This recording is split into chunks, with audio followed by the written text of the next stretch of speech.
ada travel umroh nggak khusus?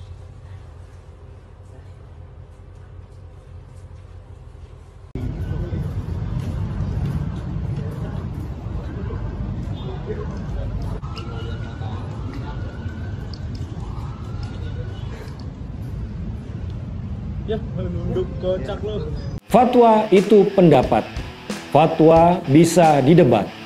Fatwa tidak mengikat. Fatwa itu opini, tidak suci, meniscayakan toleransi. Dan sebaik-baik fatwa, suara hati nurani.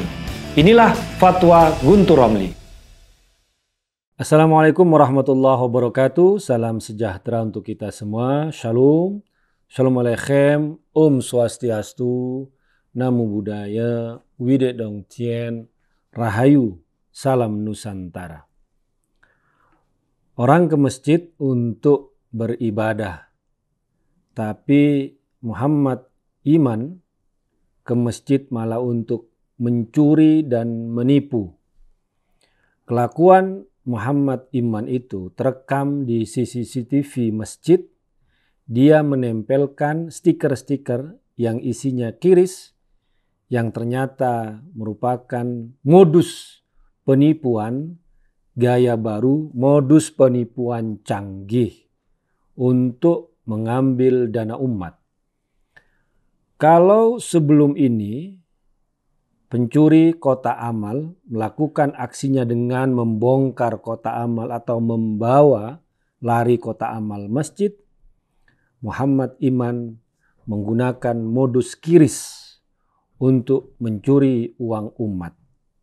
Dan menurut keterangan polisi, dia sudah melakukan penipuan itu menempelkan stiker-stiker yang berisi kiris yang menuju dompetnya sendiri di 38 masjid di Jakarta dan sudah beraksi selama sebulan ini. Dan juga kata polisi, sekitar 13 juta sudah masuk ke rekening Muhammad Iman. Ini merupakan bentuk atau modus penipuan gaya baru yang lebih canggih yang dilakukan oleh Muhammad Iman yang ternyata dia punya pengalaman pernah bekerja di salah satu bank BUMN di Indonesia. Jadi semakin canggih seorang pencuri maka akan semakin terlihat bagus dan seperti tidak terlacak. Tidak lagi menggunakan cara-cara yang tradisional, membongkar kotak amal atau membawa lari kotak amal, tapi menggunakan kiris. Dan sebenarnya modus penipuan yang memakai agama ini bukan hal yang baru. Sebelumnya kita dikejutkan dengan penipuan yang berkedok umroh yang sudah dibongkar oleh Polda Metro Jaya dan kerugiannya juga miliaran. Dan jemaah-jemaah umroh terlantar di Arab Saudi. Dan sebelumnya juga ada investasi bodong yang menggunakan agama. Istilah syariah, koperasi 212 syariah, kampung kurma dan lain sebagainya. Semuanya pakai agama sehingga menjadi bentuk atau daya tarik tersendiri bagi kalangan yang memang ingin ikhlas beramal atau beribadah. Tapi ternyata mereka jatuh kepada pangkuan, pelukan para penipu-penipu yang memakai agama. Kelakuan Muhammad Iman menurut saya ada dua bentuk kejahatan yang harus dibongkar oleh polisi. Yang pertama adalah pemalsuan dia menggunakan kiris dengan mengganti, memasang di kotak-kotak amal atau menutup kotak amal yang menggunakan kiris yang asli dari masjid dengan stiker bikinan dia. Sehingga uang itu tidak mengalir kepada masjid setempat, pada takmir setempat, pada pengurus masjid setempat, tapi kepada rekening dia. Dan ini adalah bentuk pemalsuan, penipuan yang sangat jahat. Dan ini harus dibongkar oleh polisi. Yang kedua, Muhammad Iman ini juga mengaku sebagai pengelola sebuah katakanlah organisasi yang bernama Restorasi Masjid. Dan ini juga polisi harus membongkar kedok dari lembaga ini. Benarkah lembaga yang dibuat oleh Muhammad Iman itu benar-benar untuk melakukan restorasi. Kata restorasi saya kok jadi ingat slogannya Nasdem saya ini. Benarkah restorasi itu atau merenovasi masjid dilakukan oleh Muhammad Iman?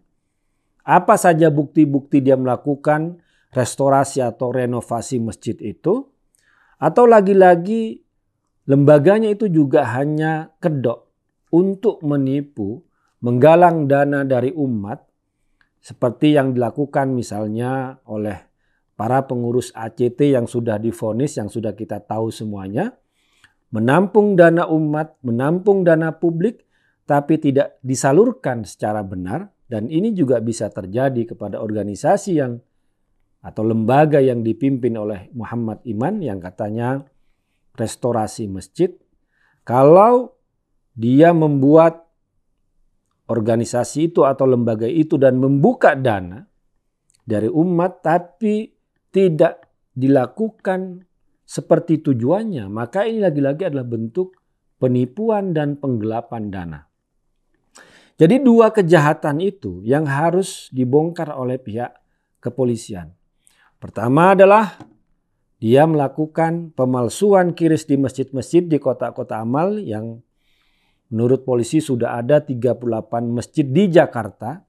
Dari bandara termasuk juga Masjid Istiqlal, kemudian juga di Blok M, kemudian di Kalibata dan sebagainya. Dan itu harus dibongkar. Dan itu bentuk pemalsuan dan penipuan dan penggelapan. Yang kedua adalah organisasi dari Muhammad Iman sendiri, restorasi masjid yang harus diperiksa, dibongkar rekeningnya, dibongkar semua bentuk tipu muslihatnya. Kalau dia tidak menyalurkan dana itu kepada masjid, pada renovasi masjid, maka dia juga bisa dijerat dengan penggelapan dana. Dan juga bagi masjid-masjid yang saya baca kemudian katanya kapok menggunakan QRIS, ya jangan kapok lah. Itu kan penyalahgunaan. Itu kan sama saja karena Anda tidak mau pakai QRIS, sama saja Anda nggak mau umroh, nggak mau haji, hanya karena ada yang menipu pakai haji, pakai umroh. Ya cerita seperti berita-berita sebelum ini seperti Abu Tur, kemudian First Travel dan lain sebagainya sudah dibuka untuk umum. Dan sudah diperlihatkan kepada umum kejahatan-kejahatan mereka yang dibongkar. Penipuan-penipuan, penggelapan-penggelapan dana yang mengatasnamakan agama.